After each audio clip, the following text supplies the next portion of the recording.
أحب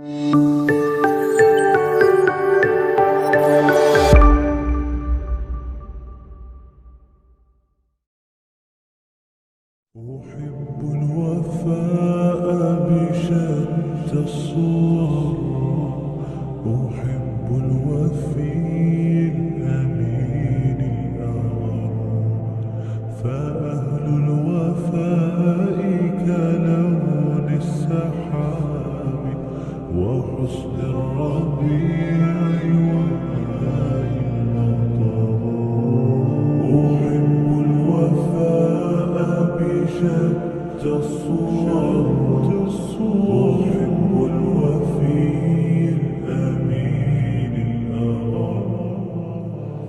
Tat ngambil sanad wudhu udah, tayamum udah. Nah sekarang ibadah wajibnya Tat, sholat. Ya. Belum diajarin Tat nanti Tat. Tapi aku sebelum itu aku mau nanya Tat, sebenarnya seorang muslim itu kapan sih diwajibkan untuk sholat? Muru auladakum, suruhlah anak kamu bisalah, melaksanakan sholat, wahum abna'u sab'a sinin, ketika berumur 7 tahun. Wadribuhum fil ashrah, pukullah dia ketika berumur 10 tahun. Pukulnya tidak boleh pada alat vital, tidak boleh berbekas lebam, tidak boleh menyebabkan trauma, tidak boleh ada bekas biru, lebam, segala macam trauma membuat dia takut. Hanya sekedar efek jerah. Kalau umur 7 tahun sholat, berarti umur 6 tahun, 5 tahun, dia sudah hafal Al-Fatihah.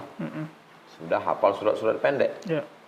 Makanya dalam Islam, sejarah Islam, anak-anak umur 5 tahun belum bisa baca, tapi sudah hafal surat pendek. Kenapa? Karena bacaan sholat dan ayat pendek serta Al-Fatihah tidak dihafal, tapi karena sering didengar. Oh benar. Allah bisa karena biasa. biasa. Anak-anak dibawa ke masjid, maghrib dia dengar Al-Fatihah, isya dia dengar Al-Fatihah, bapaknya mau tidur malam dia dengar Al-Fatihah, akhirnya hafal. Dan hampir nggak ada kita ini menghafal Al-Fatihah itu nggak pernah. Iya juga ya, benar. Kita nggak pernah hafal Al-Fatihah, kita Karena nggak pernah hafal Qul huwallah. Qul huwallahu ahad, Allahus samad, lam yalid wa lam yulad. Tahlilan, kenduri, selamatan, akhirnya kita hafal. Iya. Jadi proses pembiasaannya dari mendengarkan ayat-ayat pendeknya sebelum 7 tahun. Dilaksanakan 7 tahun. Tapi baru dia menjadi suatu hukum wajib lawannya haram. Oke. Kalau dia tidak laksanakan, dia berdosa setelah dia akil baligh. Akil baligh bagi laki-laki mimpi. Akil baligh bagi perempuan adalah ketika, mohon maaf, awal haid menstruasi. Jadi kalau dulu dipatok umur 9 tahun, ternyata dengan perkembangan zaman, makanan, tontonan, lingkungan, proses itu bisa lebih cepat. Bisa lebih cepat. Nah, tadi kalau misalkan anak-anak mulai diperintahkan sholat di usia 7, tapi kan sebelum itu biasanya orang tua membiasakan anaknya untuk ke masjid gitu kan. Bawa ke surau, ke musola, ke langgar, ke pengajian, wirid yasin, maulid, tahlilan. Nah, masalah safnya itu kan?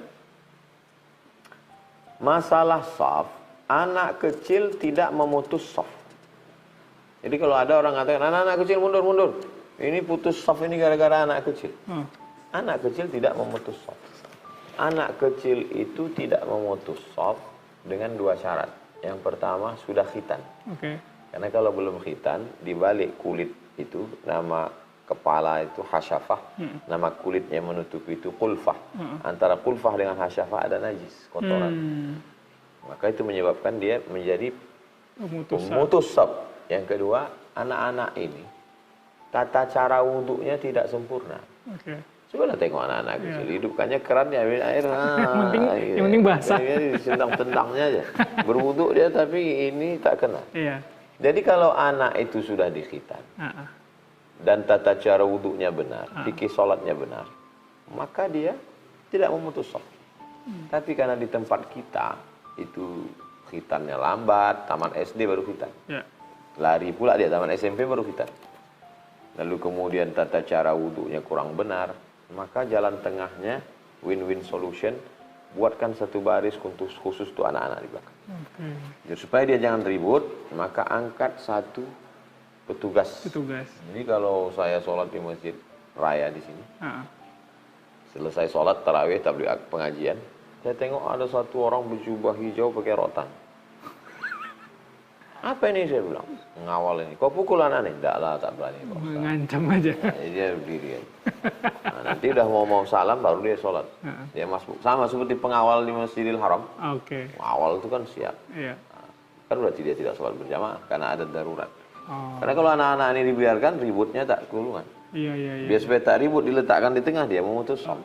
Maka jalan tengahnya buat satu petugas. Jangan usir anak-anak dari masjid. Kalau anak-anak ini diusir dari masjid, masjid memang tenang. Kenapa? Karena memang diisi orang yang memang udah tak lama lagi meninggal. Orang-orang tua semua. Habislah masjid kita. Iya, gak punya kader anak-anak mudanya. Ya banyak masalah kayak gitu, Tat. Ketika masa kecilnya itu dimarahi takmir, diusir takmir, akhirnya sampai besar dia nggak mau masuk masjid. Jangan. Wa man azlamu mimman mana'a masajidallah. Orang yang paling zalim, paling aniaya, orang yang menyebabkan orang tak mau ke masjid. Masjid bukan punya kita. Wa annal masajida lillah, masjid punya Allah. Tapi tentu ada aturan mainnya. Ada rule of the game-nya. Berapa banyak orang taubat karena mengenang masa lalu. Saya nih Pak Ustadz promotor band. 6 bulan keluar dari rumah, Sumatera, Kalimantan, Sulawesi, Maluku, Ambon, Papua, keliling. Nggak pernah sholat. Sampai akhirnya suatu hari duduk di atas pentas. Habis siap pasang pentas nih. Allahu Akbar, Allahu Akbar. Azan maghrib. Nampaknya ufuk merah di sebelah barat. Tiba-tiba terbayang dia ayahnya menarik tangannya, membawanya ke surau. Mau nangis sejadi-jadinya dan itulah titik tobatnya. Tolong kita ciptakan sejarah untuk anak kita. Kenangan indah. Saya kalau saya pejam mata saya hari ini, masih ingat saya dibawa ke masjid.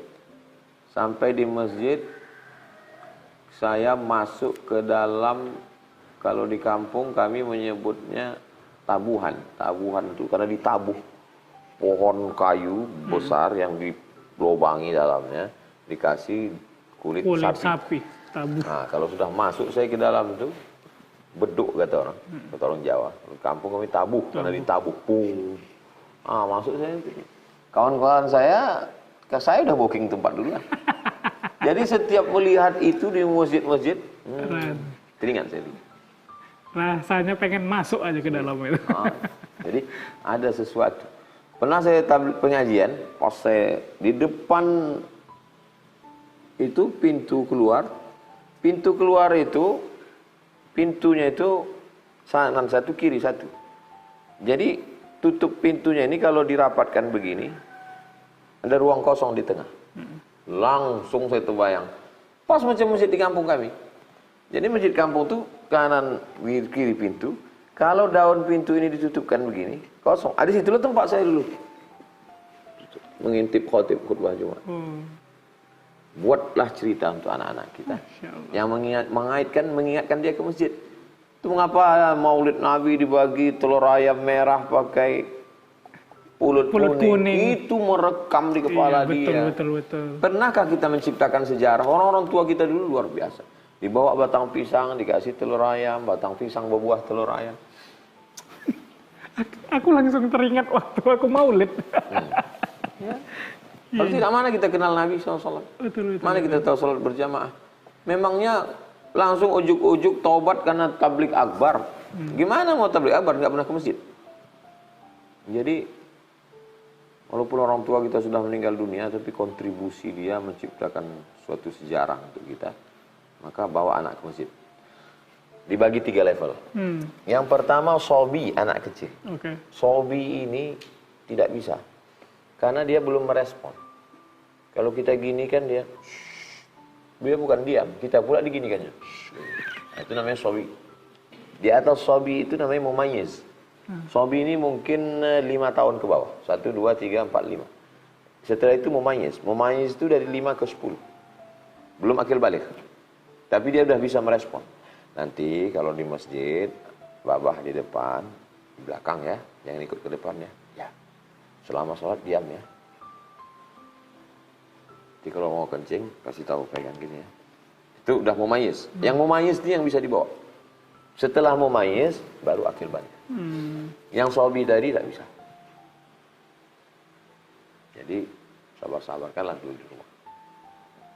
Tapi anak mumayyiz, amrod yang baru saja tumbuh kumis, akil balik, nah itu memang kita didik, kita bawa, kita biasakan. Sejalan dengan program masjid. Dari maghrib ke isya, anak-anak ngaji. Bapaknya ngantar sama ibunya. Jadi nggak bisa bapak ini ke masjid, pergi sana ke masjid. Terus ayah kok nggak ikut? Nggak bisa kita main suruh-suruh. Kalau itu kita lakukan, insya Allah akan kembali generasi masjid. Sab'atun yuzilluhumullah, 7 golongan yang mendapatkan naungan Allah nanti di pada mahsyar. Ketika tak ada atap, tak ada tenda. Satu di antaranya adalah rajulun qalbuhu mu'allaqun fil masajid, orang yang hatinya tergantung di masjid. Syabun nasya'a fi ibadatillah, anak muda yang tumbuh dalam ibadah kepada Allah. Anak-anak muda ini mesti kita kasih peran. Anak muda diangkat jadi tim media. Masjid punya channel YouTube. Lalu kemudian ustadz-ustadz yang selama ini nggak punya tim, ada rekamannya. Orang mau ngaji, tadi nggak bisa datang atau kurang konsen, bisa diputar ulang. Siapa itu? Anak muda. Anak muda mesti libat. Dulu ada istilah remaja masjid. Remaja masjid. Sekarang kalau masih ada, alhamdulillah. Sekarang mungkin diubah-ubah namanya sekarang. Ya. Karena kalau pakai nama remaja masjid, jadul orang ngiranya anak muda sekarang. Iya, iya. Ada apa tuh namanya RMJ gitu. Mantap. Remaja masjid Jogokarian, tapi orang lebih senang bilangnya RMJ. RMJ. Dibilang remaja masjid nggak mau dia. Nggak mau. Dibilang RMJ mau. Iya. Sama orang nggak bisa makan ikan. Tapi kalau di blender campur dengan tepung, kasih cuka, mau dia. Pempek. Kayak gitu lah tuh. Masya Allah. Nah sekarang mungkin saya bisa diajarin cara sholat, mulai dari cara niatnya. Saya merasa apa tuh namanya, aku masih ada kekhawatiran sebenarnya niat itu pada saat kita berangkat ke masjid, aku mau sholat gitu kan. Nah, atau ketika takbir diangkat, di situ niat. Atau ketika Allahu Akbar di situ dalam hati niat. Nah, itu aku masih bingung. Aku jadi kadang tuh suka bercampur tuh mau gimana. Ada lintasan kecil di dalam hati. Mau sholat. Itu namanya khatar. Khatar, lintasan dalam hati. Lalu kemudian khatar yang titik-titik kecil tadi berubah menjadi garis yang agak nyambung. Namanya azam. Azam mau sholat. Kapan dia menjadi niat dalam mazhab Syafi'i? Muqtarinun bil fi'li, ketika dia sejalan dengan perbuatan, maka disebut niat. Maka niat dalam sholat adalah dalam mazhab Syafi'i di dalam takbiratul ihram itu. Contoh. Allahu Akbar, di dalam Allahu Akbar itulah niatnya. Sholatnya sholat apa? Sholat zuhur. Berapa rakaat? 4 rakaat. Jadi imam apa jadi makmum? Makmum. Qadha apa ada? Qadha. Zuhur 4 rakaat, jadi makmum ada. Lillahi ta'ala. 4 ini dipasang di dalam takbiratul ihram. Tapi karena hati kita belum kuat, maka dikuatkan dengan melafalkan niat. Usolli fardhu zuhri 4 rakaatin adaan makmuman lillahi ta'ala. Saya sholat zuhur 4 rakaat. Sholatnya ada, bukan qadha, bukan ganti. Makmuman jadi makmum lillahi ta'ala. Allahu Akbar. Banyak orang salah paham. Kok nggak pakai usolli? Nggak sah, karena nggak pakai niat. Usolli itu bukan niat. Niat itu di dalam takbiratul ihram itu. Usolli itu membantu hati supaya waktu mengucapkan takbirnya itu lebih fokus. Nah, mazhab Syafi'i. Makanya mazhab Syafi'i itu takbirnya panjang. Allahu Akbar. Karena dia memasang 4 tadi. Sedangkan dalam mazhab Hanafi, Hambali, dan Maliki, Masjidil Haram itu takbirnya kan pendek. Allahu Akbar. Yang panjang itu yang mubaligh, yang pengantar suara itu. Allahu Akbar. Itu kan makmum, bukan imam. Supaya yang lain kedengaran. Supaya kedengaran, namanya mubaligh. Mubaligh tempat kita ustadz penceramah. Mubaligh di Masjidil Haram, mubaligh artinya balagha yuballighu tablighan, mubaligh orang yang menyampaikan suara. Jadi sebelum mikrofon ada di Masjidil Haram, itu mubaligh itu banyak sekali sampai ke belakang. Sampai 20 30 sepanjang shop. Karena Allah Akbar, ngikutin semua Allah. Dan itu terjadi di tempat kita. Kapan? Waktu mati lampu. Allahu Akbar, Allahu Akbar. Lalu kemudian mazhab Hanafi, Hambali dan Maliki niatnya sebelum takbiratul ihram. Makanya takbirnya pendek aja. Allahu Akbar. Loh, kapan dia niat? Sebelum takbiratul ihram. Jadi kesimpulannya dua. Niat di dalam takbiratul ihram, mazhab Syafi'i. Niat sebelum takbiratul ihram. Yang tidak ada dalam satu mazhab manapun setelah takbiratul ihram. Sibuk main handphone, ngobrol nggak tentu arah. Ayalah, nanti kita ketemu ya. Oke lah, itu imam udah maju. Allahu Akbar. Ini sholat zuhur apa sholat asar aja? Nggak bisa. Iya. Mana bisa? Karena perbuatannya udah duluan. Oke. Ini sholat zuhur apa asar nih? Yang bisa begitu itu puasa sunat. Oh, puasa sunat. Dari habis subuh nggak makan. Nggak ada makan. Setelah jam 9, nanya. Ada sarapan pagi, Bu? Nggak ada. Nah, kok gitu saya puasa sunat lah. Bisa. Dalilnya mana? Nabi. Nabi ngomong. Kata Nabi, ada makanan wahai Aisyah? Tak ada. Idzan ana shaim. Kalau gitu saya puasa. Puasa wajib nggak bisa. Puasa wajib mesti berniat sebelum azan subuh. Kalau sudah azan subuh berarti sudah masuk puasa. Nah, jadi tentang masalah sholat ini hanya dua pendapat. Sebelum takbiratul ihram atau setelah takbiratul ihram. Adapun melafazkan niatnya itu saya sholat zuhur 4 rakaat adaan bukan qadaan, makmuman jadi makmum bukan jadi imam, bukan niat. Karena niat itu tidak bersuara. Apa hukum kita melafazkan niat itu? Dalam mazhab Maliki, dalam mazhab Hanafi, dalam mazhab Hambali disebut bid'ah. Karena tidak dibuat Nabi. Tapi masih koma, jangan baca sampai situ, baca terus. Ada terusannya. Ada terusannya. Illa kecuali lidaf'il waswasah, untuk menolak waswas. Jadi kalau untuk menolak, karena kita ragu. Ustaz sendiri, saya kalau lagi sibuk sedang ngurus jadwal ngobrol ini untuk menguatkan hati saya, usolli fardhal asri 4 rakaatin adaan imaman lillah ta'ala. Kan kuat hati saya jadi. Allahu Akbar. Itu dari takbir. Ada nggak posisi-posisi khususnya ketika kita takbiratul ihram? Seperti posisi kaki itu berapa angkatan tangan, gimana posisinya gitu?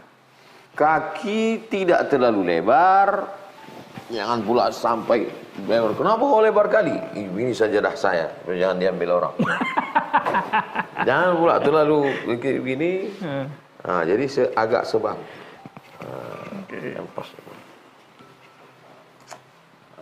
Pas sebang. Ya. Jangan mengangkat takbiratul ihram sebelum shaf di belakang lurus. Oh, ketika dia menjadi imam. Jadi imam. Laki-laki jadi imam. Sawus sufuf, luruskan shaf. Fa inna taswiyatas sufuf min tamamis shalah. Lurusnya shaf bagian dari kesempurnaan salat. Luruskan shaf. Tengok ke kanan, tengok ke kiri. Qadamun biqadamin, kaki rapat dengan kaki. Mankibun bimankibin, bahu rapat dengan bahu. Kadang kita rapat bahu ini enggak masalah. Ketika rapat bahu dengan bahu enggak masalah. Kenapa? Karena ada kain yang menutupi daging. Yang jadi masalah waktu kaki rapat dengan kaki. Nah, saya termasuk orang yang tidak bermasalah, tidak terlalu sensitif. Jadi kalau saya sholat tiba-tiba datang alim merapatkan ke kaki saya diam aja. Tapi ada orang yang penggeli dia. Dia langsung nyingkir tuh. Begitu dirapatkan dia nyingkir. Kalau dia udah nyingkir, jangan lagi dirapatkan. Karena kalau dia nyingkir itu artinya dia mau bilang aku sensitif. Asal agak saja gitu sudah. Karena kalau terus dipepet nanti dia narik, takutnya dia preman baru tobat. Disikutnya pula nanti. Apa berpijak kan? Aku kelain ini. Adapun hadis tentang merapatkan gitu, Wa kana ahaduna yulziqu, salah seorang di antara kami, Nabi tak ada nyuruh, tak ada Nabi mengatakan tempel, tak ada. Salah seorang di antara kami yulziqu, menempelkan, merapatkan kaki. Bagus, supaya jangan apa? Innallaha yuhibbul ladzina yuqatiluna fi sabilihi shaffa. Allah suka melihat orang berjuang itu satu shaf lurus, ka'annahum bunyanun marsus, seperti tembok bangunan yang kokoh saling menguatkan. Jadi kita rapat, jangan sampai ada masuk celah setan. Itu filosofinya dalam. Jangan ada segmen yang kosong, karena kalau ada kosong berarti diisi setan. Segmen anak kecil, segmen anak muda, segmen bapak-bapak, segmen ibu-ibu, segmen zikir. Filosofi sop mesti padat. Itu sebenarnya terjemahannya ternyata banyak, nggak ronggain. Sholat itu kemana-mana, ke dalam kehidupan kita. Kalau sholat hanya dibatasi pada yang 5 menit, 10 menit itu, lalu yang ruang kosong itu.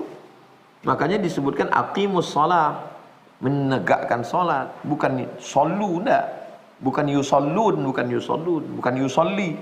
Tapi yuqimuna sholat, menegakkan sholat. Bagaimana nilai-nilai sholat itu dibawa ke dalam kehidupan. Nah, setelah lurus shop semua, itu kenapa shop belakang masih kosong? Kenapa masih ada ujung kosong? Tolong yang belakang maju ke depan. Tidak boleh ada kosong. Penuh kanan, penuh kiri. Barulah yang shop kedua memulai shop dari belakang imam. Bingung nih yang belakang. Kami mulainya dari sana atau dari sini? Dari kiri atau dari kanan? Oh, pas belakang imam posisi. Belakang imam.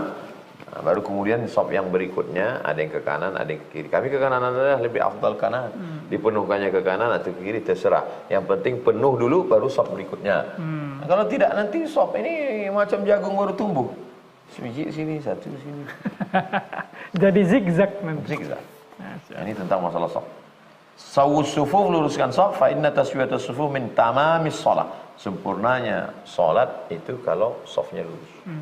Setelah lurus shaf, barulah kita kiblat ini 3. Kiblat mata menengok tempat sujud. Mata nengok tempat sujud. Kiblat dada menghadap ke arah Ka'bah, Masjidil Haram. Kiblat hati kepada Allah Subhanahu wa taala. Yang kiblat mata menengok tempat sujud ini mazhab Syafi'i. Kalau mazhab Maliki, kiblat matanya ke depan. Karena bunyi ayatnya fawalli wajhaka syatral masjidil haram, hadapkanlah wajahmu ke Masjidil Haram. Jadi kalau menurut mazhab Maliki, kalau ada orang sholat gini, berarti wajahnya nggak ngadap ke Masjidil Haram, ngadapnya wajah ke lantai. Jadi dalam mazhab Syafi'i, wajah mata menghadap ke bawah, hati menghadap ke Allah, dada menghadap ke arah Masjidil Haram, ke arah kiblat. Lalu kemudian barulah dia angkat tangan. Dia takut nih hatinya goncang, berbolak-balik, ragu sholat apa, berapa rakaat, zuhur apa asar, makmum apa imam, mukim atau musafir, jamak takdim apa jamak takhir, dikuatkannya hatinya. Usolli fardhu zuhri. Saya sholat zuhur. 4 rakaatin, 4 rakaat. Adaan, ada. Makmuman dari makmum, imaman dari imam. Lillahi ta'ala. Mazhab Syafi'i yuhadhi udhunai, sampai ke daun telinga. Itu ujung-ujung jari. Ujung jari. Oke. Mazhab yang lain memakai hadis satu lagi. Yuhadhi mankibaihi, sejajar dengan bab. Jadi kalau ada nanti nampak kita orang sholat, Allahu Akbar, berarti dia pakai hadis yang setentang dengan bahu. Ustadz Somad pakai mana? Saya pakai mazhab Syafi'i. Kenapa Ustaz pakai mazhab Syafi'i? Ya begitu yang diajarkan guru-guru saya dulu. Tapi ada satu pelajaran penting. Kalau kita mengangkat sebahu, maka yang setelinga nggak dapat. Tapi kalau kita angkat setelinga, yang bahu juga dapat. Yang bahu dapat. Dua-duanya dapat. Maka saya mengangkat setelinga. Yang tidak ada dalam hadis, Allah.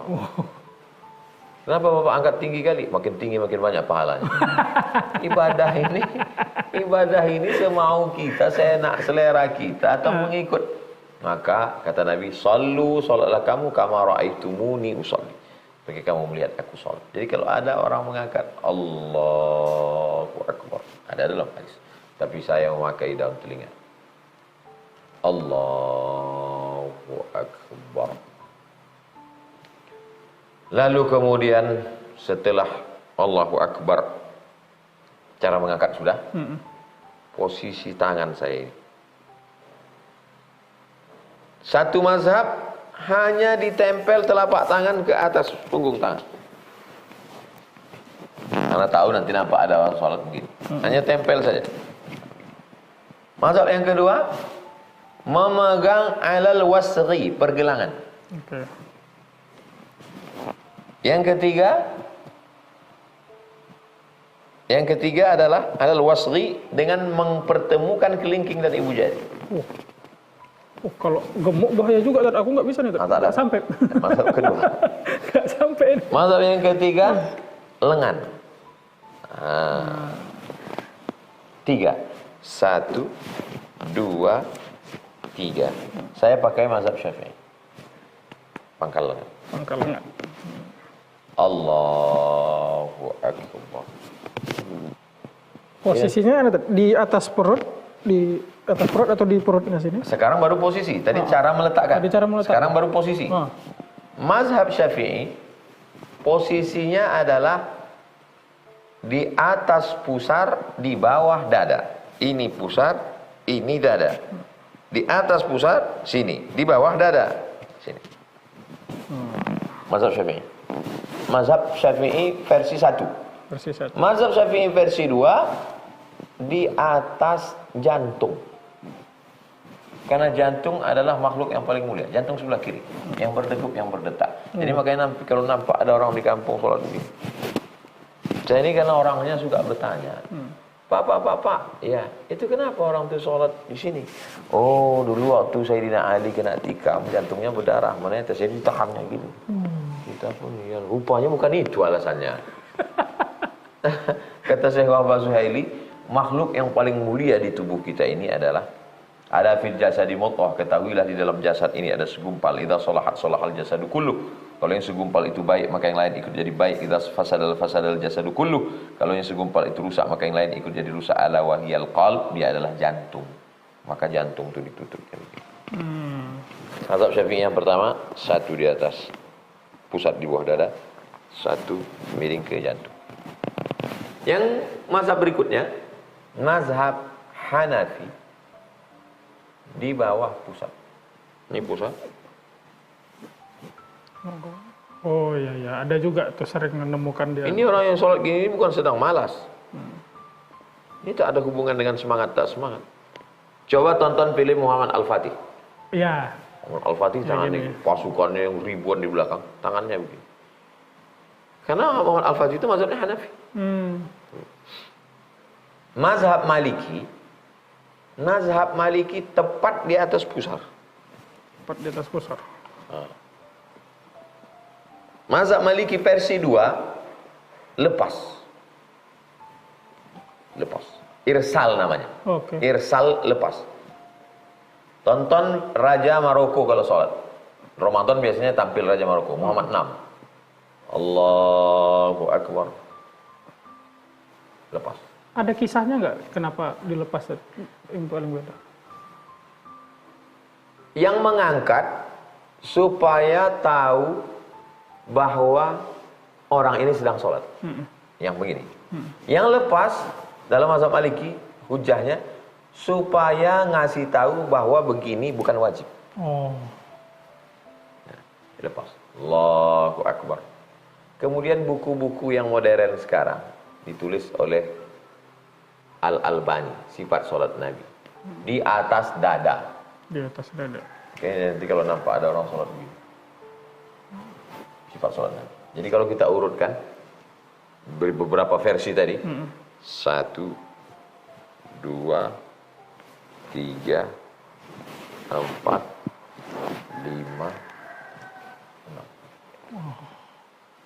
1, 2, 3, 4, 5, 6. Tujuan kita membahas ini bukan mau dicoba semua. Jangan nanti salat zuhur begini, salat asar bukan itu maksud. Tetap pakai ilmu yang kita yakini dari guru-guru kita mazhab Syafi'i begini. Saya sampai sekarang tetap begini. Allahu Akbar. Tapi saya tak menyalahkan pas ketemu sama kawan saya dari India, Pakistan, Bangladesh, Turki, dan sebagian Mesir yang pakai mazhab Hanafi. Dan saya tak menyalahkan, tak mungkin saya salahkan guru saya di Maroko yang sholat Allahu Akbar. Dengan memahami mazhab itu, sebagian orang, nggak usah lah Ustaz sebutkan banyak-banyak, jelimet, ribet, kami satu aja. Yakini aja satu, pegang satu. Tapi yang samping-sampingan ini bunga-bunganya, nah kita juga mesti. Masya Allah. Itu dari takbiratul ihramnya aja di situ ternyata terdapat banyak perbedaan. Dan itu semuanya insya Allah benar tadi. Ada hadisnya. Dapatnya dari mana? Hadis. Apa semua pernah dilakukan Nabi? Ya. Kenapa mazhab ini mengambil ini? Mereka meneliti hadis-hadis ini. Mana yang lebih sahih, mana yang lebih kuat, mana yang periwayatnya lebih asbat, mana yang lebih siqah, mana yang lebih terpercaya. Okay. Akhirnya mereka pilihlah itu. Dan kita tinggal ngikut aja kepada para ulama, ini lebih selamat. Nah, itu terus yang ketika takbiratul ihram, boleh nggak baca ta'awudz di situ? Atau langsung doa iftitah? Idza qara'tal Qur'an, kalau engkau membaca Quran, fasta'iz billah, mintalah perlindungan kepada Allah. Cara minta perlindungannya, a'udzubillahi minasyaitonir rajim. A'udzubillahi minasyaitonir rajim hanya dibaca sebelum membaca ayat Quran. Adapun sebelum Allahu Akbar kabirah tidak membaca a'udzubillah. Sebelum baca ayat Quran, sebelum baca Al-Fatihah. Nah, terus aku menemukan dalam prakteknya aku sama temanku tuh, aku sama istriku bahkan berbeda. Aku pakai Allahu Akbar kabiro walhamdulillahi katsira. Tapi istri berbeda. Itu yang benar yang mana sih sebenarnya? Allahu Akbar. Allahumma ba'id baini wa baina khataayaya kama ba'adta bainal masyriqi wal maghrib. Oh, ini pasti sekolahnya Muhammadiyah. Allahu Akbar. Allahu Akbar kabiro walhamdulillahi katsira. Wa subhanallahi bukratan wa asila. Dari mana kau? Dari Medan, Al-Wasliyah. Dari mana? Dari Padang, oh Perti ini. Dari mana? Dari Jawa, oh NU ini. Allahu Akbar kabira dibaca oleh sahabat Nabi waktu sedang salat. Allahu Akbar, Allahu Akbar kabira, walhamdulillahi katsira, wa subhanallahi bukratan wa asila. Selesai salat, salam, Nabi tanya, siapa tadi yang baca Allahu Akbar kabira? Aku nggak pernah ajarkan, kata Nabi. Sahabat ini gentleman, ngaku dia. Ana, saya yang baca itu. Kata Nabi, futihat abwabus sama, terbuka pintu-pintu langit. Masya Allah. Aku lihat malaikat turun berlomba ingin membaca doa yang kau baca. Masya Allah. Maka kata, sebetulnya yang ikut meriwayatkan hadis ini adalah Abdullah bin Umar, anak Umar bin Khattab. Sejak mendengar itu, aku tidak pernah meninggalkan Allahu Akbar. Oh, terbuka pintu-pintu langit. Jadi kalau ada orang mengatakan Allahu Akbar kabira itu, hadisnya sahih. Allahumma ba'id baini wa baina khataaya, hadisnya sahih. Maka saya susunlah buku 99 tanya jawab salat. Saya buatlah riwayat 1, riwayat 2, riwayat 3, riwayat 4, riwayat 5, riwayat 6, riwayat 7. Supaya riwayat 1 yang 2 tadi jangan kelahi. Kalau mau kelahi juga lah sama riwayat 3, riwayat 4, riwayat 5. Jangan kita macam kata dalam tempur. Jadi insya Allah dua-duanya benar. Dua-duanya sahih.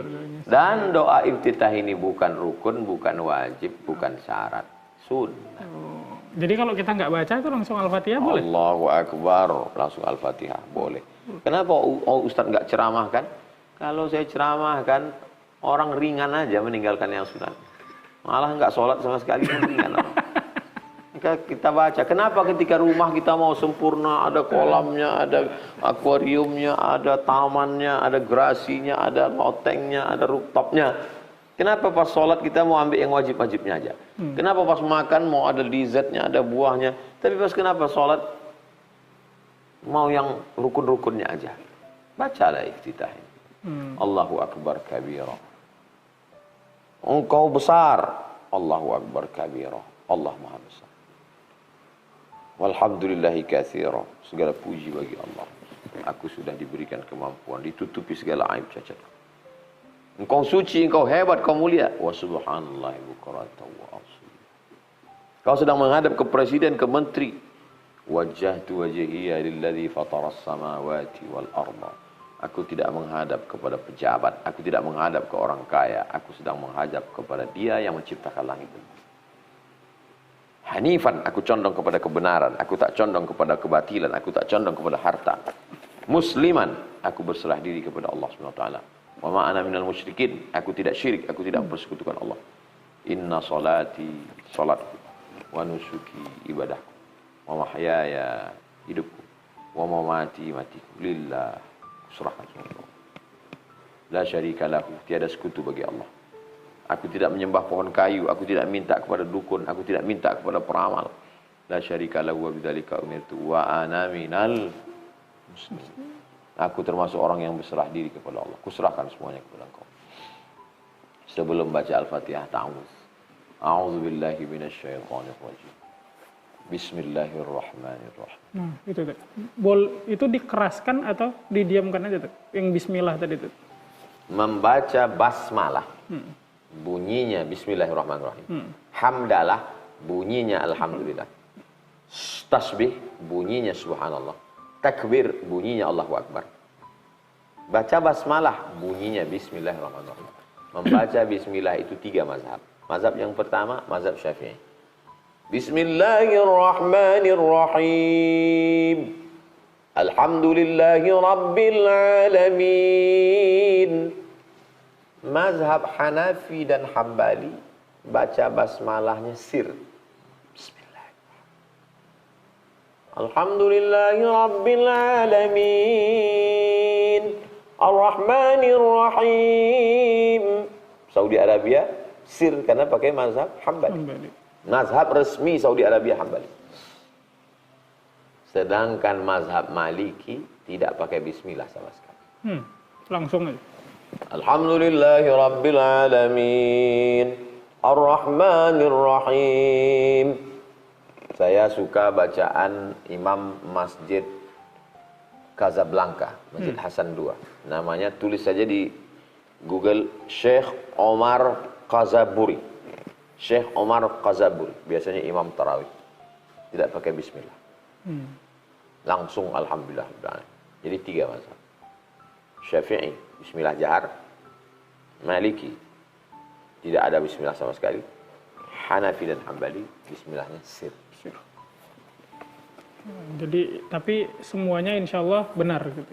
Semuanya mengikut hadis-hadis Nabi Muhammad SAW. Uniknya, Imam Masjidil Haram, Syekh Abdurrahman Sudais, dia di Masjidil Haram, Masjid Nabawi, bismillahnya sir. Bismillah. Diundang ke Istiqlal, minta jadi imam.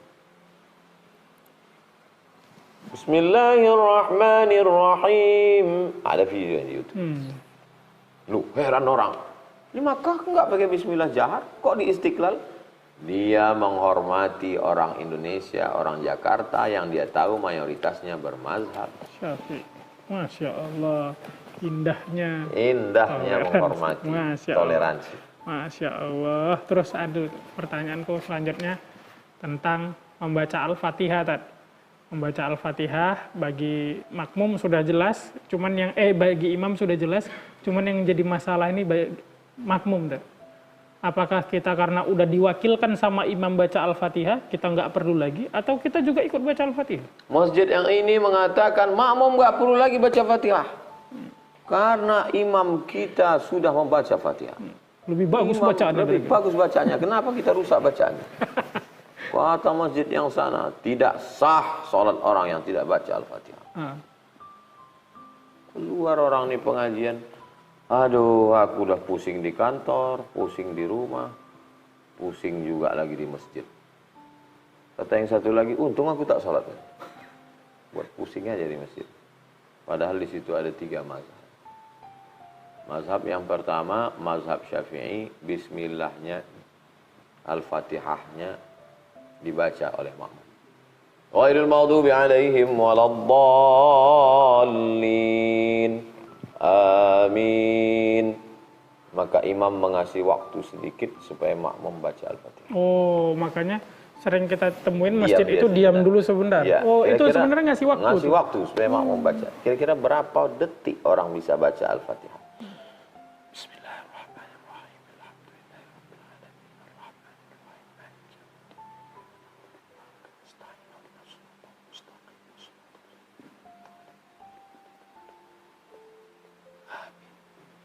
setengah menit.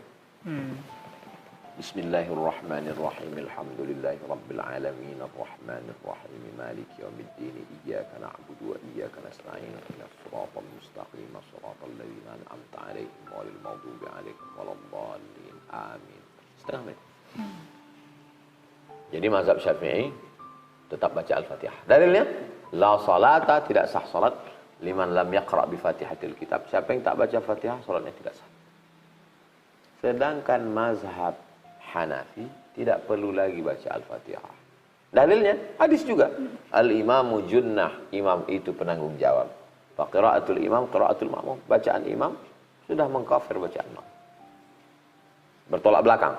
Mazhab Syafi'i wajib baca Al-Fatihah. Mazhab Hanafi enggak perlu baca Al-Fatihah. Yang pertengahan mazhab Maliki. Gimana tuh? Mazhab Maliki kalau sholatnya jahar, sholat maghrib, sholat isya, sholat subuh, sholat Jumat, Idul Fitri, Idul Adha, gerhana bulan, gerhana matahari, maka imam suaranya keras, makmum nggak perlu baca Fatihah karena telinganya sudah dengar. Tapi pada sholat zuhur dan sholat asar, maka makmum tetap baca Al-Fatihah karena dia tidak mendengar. Tengah-tengah tuh ya? Bertengah. Saya lebih condong kepada mazhab Syafi'i, maka saya tetap baca Al-Fatihah. Ya. Kita break dulu, Ted. Kita break dulu. Karena ternyata belajar sholat ini komprehensif.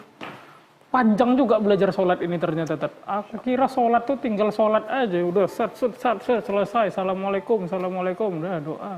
Ternyata ada tata caranya dan banyak pula tata caranya. Ada beberapa versinya yang kita tidak perlu laksanakan semua, tapi kita perlu tahu supaya kita menghormati saudara kita. Dan gitu ternyata menghormati itu satu pilih yakini, bukan semua dilakukan. Ya. Ada yang bablas menghormati, takutnya empat-empatnya dipakai dia kan. Pas ditanya siapa imam 4 mazhab.